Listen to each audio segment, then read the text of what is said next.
Saudi Arabia, speaking about cities and countries paying for events, heading over to them. So unsurprisingly, Gunther won King of the Ring, Nia Jax won Queen of the Ring.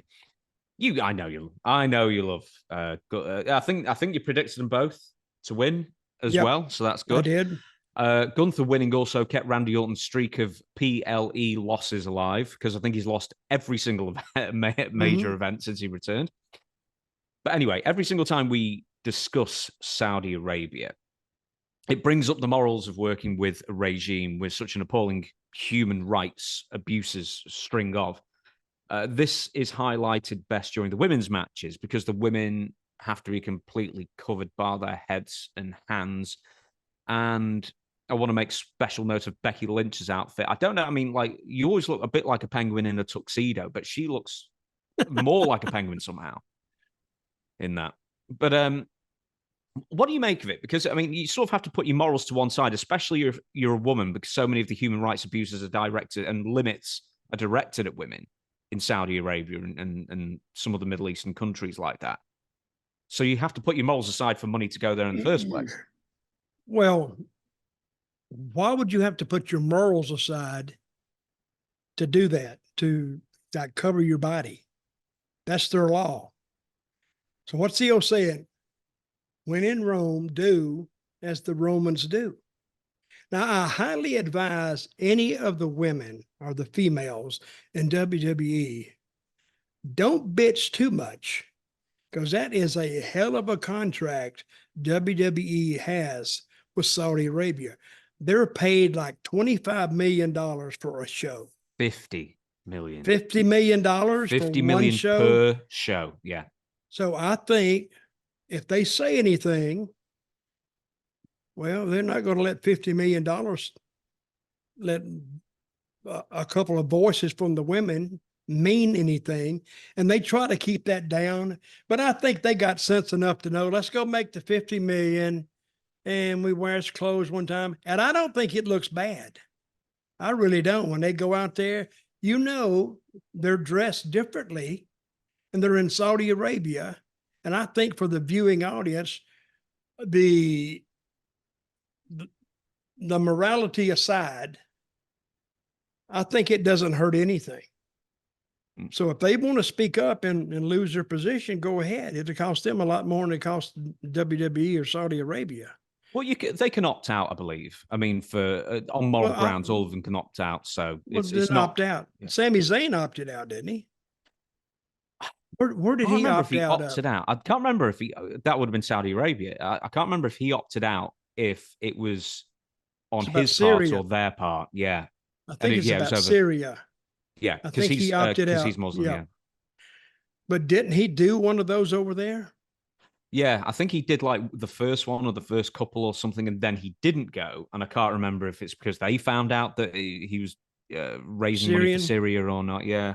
Yeah. But it's a weird one. Hey, listen, let's separate this stuff, guys. Take the politics out of it and let's go and enjoy something we enjoy, politics aside. Because nobody's ever going to agree on politics anyway. But when you get in the ring, what's the politics there? It's who's going to beat who, or how you're going to do it, or just you enjoy the crowd or whatever. But leave the politics on the street and then go and do what you got to do in the ring. I'd highly advise those girls not to run that mouth too much, because they could be gone too. Yeah, I don't think anyone would be fired for not turning up. I'm just I think what I'm more getting at is you've got to wear different clothes. It's not for the best reasons. But are you of the opinion of, hey, make money while you can? No kidding. Not for the best reasons. You can't mix wrestling with politics. Everything's politics. I know that. But when there's $50 million involved, maybe I can just look over here. I won't see it. No, don't tell me. Don't tell me. I don't want to see it. Okay, you have a deal, right? You can make $50 million and a bunch of women come to you. Well, we don't feel comfortable doing that. And they may not. But what are you going to do? You're going to tell them, well, I just got to get somebody else. But see, they got contracts. They going to get paid anyway. But that $50 million, that's they make $100 million a year off 2 shows. Yes. 2 dates. Well, before expenses. Yeah, of course. They've got to pay the talent, and they do pay the talent very well. Dutch, let me give you this, right? So they pay the talent. They pay the talent what the contract says. See what I mean? They could be getting $100,000, say $500,000 a year on a $50 million house. You know what their payoff should be? Like $1 million each, I guess. But no kidding. It's like the rule of thumb is a third for the promotion, a third for the talent, and a third for the expenses.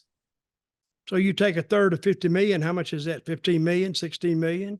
It don't cost them $16 million. It don't cost them 16 million to go over there and put a ring up and all that stuff. They don't cost them that much.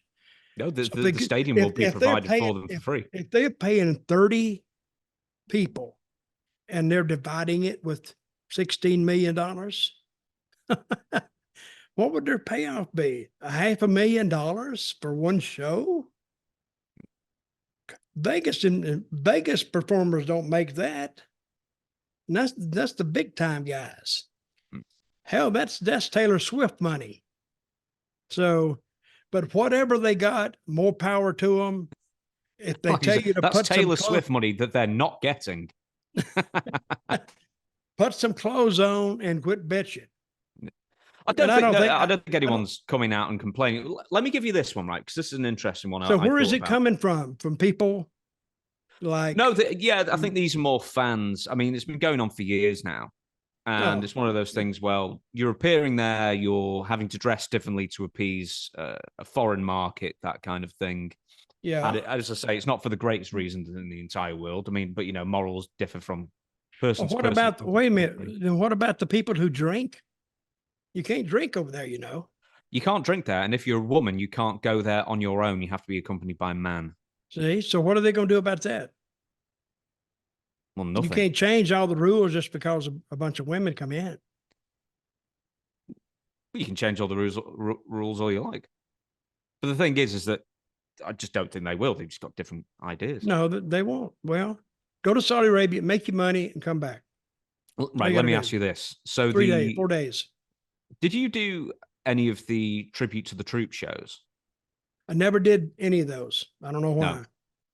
Right. So an early example, I think it may have been the first one, or it's one of the early ones. I think probably 2004, probably the first one. They said, they being WWE, it's not mandatory to go to Iraq or Afghanistan or wherever one of these bases is for you to perform.